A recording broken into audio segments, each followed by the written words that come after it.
So జనరల్గా ఏంటంటే హీరోలకి ఏమో విపరీతమైన వర్షిప్ ఉంటుంది. అంటే ఇప్పుడు ఏమంటారు, లొకేషన్స్ అంటారు కదా మీరు. లొకేషన్స్. సో లొకేషన్ వెళ్ళినప్పుడు ప్రతి వాళ్ళు వాళ్ళకి అటెన్షన్ పే చేస్తారు. వాళ్ళకి ఇచ్చే గౌరవ మర్యాదలు కానీ అవన్నీ చాలా డిఫరెంట్గా ఉంటాయి. నాకు తెలిసి కొంతమందికి ఫుడ్ కూడా డిఫరెంట్గా ఉంటుంది అనుకుంటా.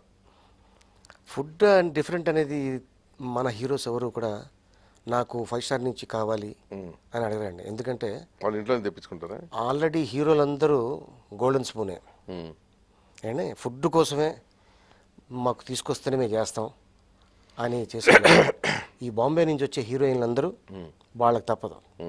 వాళ్ళు చేయకపోతే వాళ్ళు 2 టేకులు తిన్నారనుకోండి 10,000 రూపాయలు పోద్ది. ఒక గంట లేట్గా వచ్చిందనుకోండి ఓ 50,000 లాస్ అవుద్ది. దాంతో ఎందుకు పెంట, అరే వెళ్ళి తీసుకొచ్చాను ఏదో తీసుకొచ్చాను రా, అది ఎక్కడ చెప్తే అక్కడ ఆ గ్రిల్డ్ చికెన్ అంటది, అదే ఒక చెప్తుంది 40 కిలోమీటర్స్ ఓ వహా పర్ బహుత్ అచ్చా మిలేగా ఓ లేకే ఉంటుంది. ఈ బాంబే వెళ్తే మళ్ళీ 10 రూపీస్ కంటే ఎక్కువ కాస్ట్ ఉంటుంది వాళ్ళు తినే ఫుడ్. నేను చూశానండి.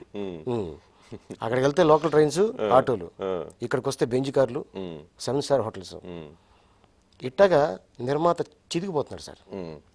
సో ఏంటంటే వాళ్ళు ఎప్పుడైతే కంట్రోల్ చేశారో ఆ 7 స్టార్ తీసేయండి, అవసరం లేదు. అవును, చిన్న హోటల్ ఇవ్వండి, బోల్డ్ అన్ని గెస్ట్ హౌసెస్ ఉన్నాయి. అవును, ఇండస్ట్రీలో అక్కడి నుంచి వచ్చిన వాళ్ళండి సార్.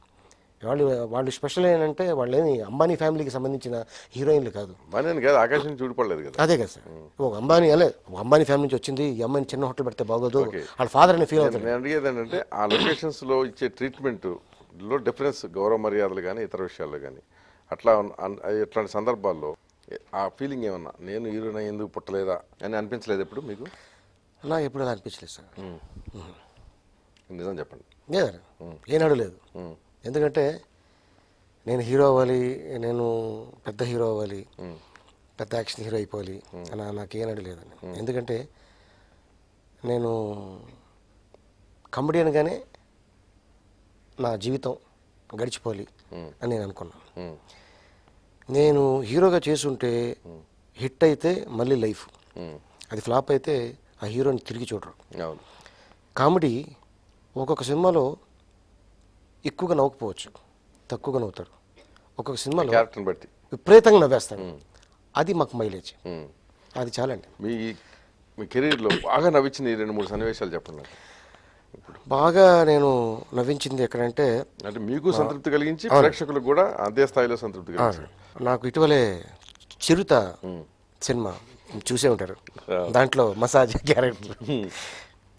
చాలామంది మొన్న రీసెంట్గా షూటింగ్కి వెళ్ళా, ఒక క్యాండిడేట్ నేను చూశాడు, పటాస్లో ఉన్నాడు. అది మీ దేవాలయాన్ని నేను ఈ బ్యాంకాక్ వచ్చాను, లేకపోతే నాకు నేను ఇంత ఫ్లైట్ ఎక్కి వచ్చాను కదా సార్, మీరే సార్ అన్నాడు. ఏంటో నేను చెప్తే వచ్చినట్టు, నేను టికెట్లు డబ్బు ఇచ్చినట్టు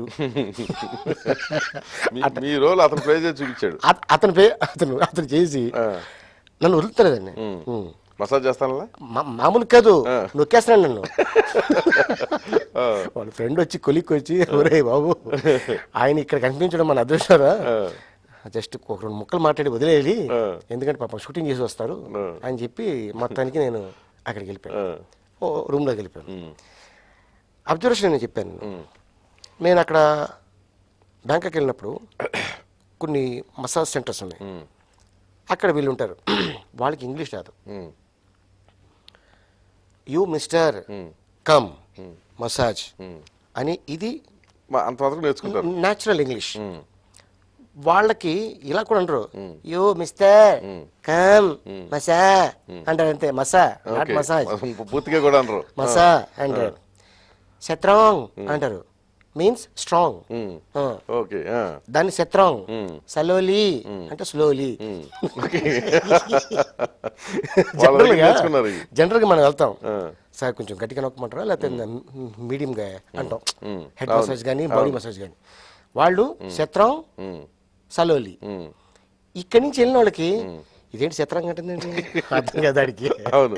ఓకే, ఎక్కువ అక్కడ మైమింగ్ ఉంటుందండి.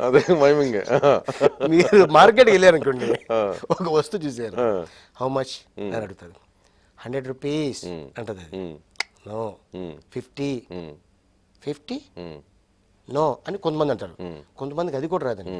హౌ మచ్ అనగానే క్యాలిక్యులేటర్ తీస్తుంది 100 వంద చూపిస్తుంది. మన క్యాలిక్యులేటర్ తీసుకుని అంటే రెండు ఉంటారు. విచిత్రమైన ఎక్స్ప్రెషన్స్ ఉంటాయి వేరే, అందరు ఇంతే ఉంటారు. కానీ నాకు తెలిసి వాళ్ళు సర్వీస్ చేస్తారండి. వాడి కాళ్ళు ఎలా ఉన్నాయో, బాగున్నాయా, చండాలంగా ఉన్నాయా, అంటే కురుపులు వచ్చి ఉన్నాయా, అదేం చూడరండి. వాళ్ళకి కావాల్సింది 300 బాత్. అవి ఇచ్చేస్తే శుభ్రంగా ఒక గంట మనసు పెట్టి చేస్తారు. మనసు పెట్టి ఒక గంట అండి, అంటే అది ఒక జాబ్లా చేస్తారు. అదే ప్రొఫెషన్, అది ప్రొఫెషనల్గా చేస్తారు నిజంగా. దానికి బా అని ఇక మనం ఫిదా అయిపోతాం అనమాట. సో అట్లాంటిది నాకు అక్కడ. ఇప్పుడు ఆ డైలాగ్ రాసింది మీరు సొంతంగా సృష్టించుకున్నారా, లేకపోతే అది ఎవరైనా? అదేనండి, పూరి జగన్నాథ్ గారు నాకు క్యారెక్టర్ చెప్పారు, నేను దానిలో మీరు అల్లుకున్నారా? నేను అల్లుకున్నాను. అంతకుముందు అది మీకు అనుభవం, మీరు వెళ్ళి చేయించుకుని ఉంటారు. ఎందుకంటే నెంబర్ ఆఫ్ ఫిల్మ్స్ షూటింగ్స్కి వెళ్తుంటాం. అదే అందుకనే ఆ డైలాగ్ విని ఉంటారు. ఆ వెదర్కి అలసిపోతాడండి మనిషి, ఎంత ఆరోగ్యంగా ఉన్న మనిషి కూడా. ఓకే. ఎందుకంటే ఇక్కడ కంటే డబుల్ టైం అక్కడ ఎండండి. అక్కడ ఆ సీలో, ఆ ఐలాండ్లో షూటింగ్ చేసి రూమ్కి రాగానే నిజంగానే పోతే పోయిన 300 బాత్ అని తీసుకెళ్ళి శుభ్రంగా అది ఒక గంట రిలాక్స్ అవుతాం. ఆ గ్యాప్లో వీళ్ళతోటి డిస్కషన్స్ ఉంటాయి మాకు. ఈ 1 అవర్ టైం పాస్ అవుతుంది. మేము అడుగుతుంటాం, నీకు పెళ్ళి అయిందా, మీ ఆయన ఉన్నాడా, నీకు ఎంతమంది పిల్లలు, ఇవన్నీ అడుగుతుంటాం. వాళ్ళు మమ్మల్ని అడుగుతుంటారు, యూ మ్యారీ అంటుంటారు. ఎస్, హౌ మెనీ వైఫ్స్ అని అడుగుతారండి వాళ్ళ లెక్కలో. మా ఫ్రెండ్ నాతో కూడా వచ్చాడు, 4 wives అని అంటారు. 4 wives, oh my god, very strong. ఏంటి చిత్రంగా, ఏంటది స్ట్రాంగ్ అంటారు. కానీ ఆ కంట్రీ రాజు అంటే వాళ్ళకి భగవంతుడితో సమానం. వాళ్ళు ఫస్ట్ పూజించి. బట్ అక్కడ ఓన్లీ ఆడపిల్లలు ఎందుకుంటారు, మగపిల్లలు ఎందుకుంటారు? జనరేషన్ అలా అంతే సార్ అక్కడ. మసాజ్ చేయడానికి అదంతే అండి, ఆ కంట్రీ అంతా ఎక్కువ లేడీ డామినేషన్ ఎక్కువ ఉంటుంది. బస్ వర్క్ చేసేవాడు కూడా మొత్తం ఆడవాళ్ళే.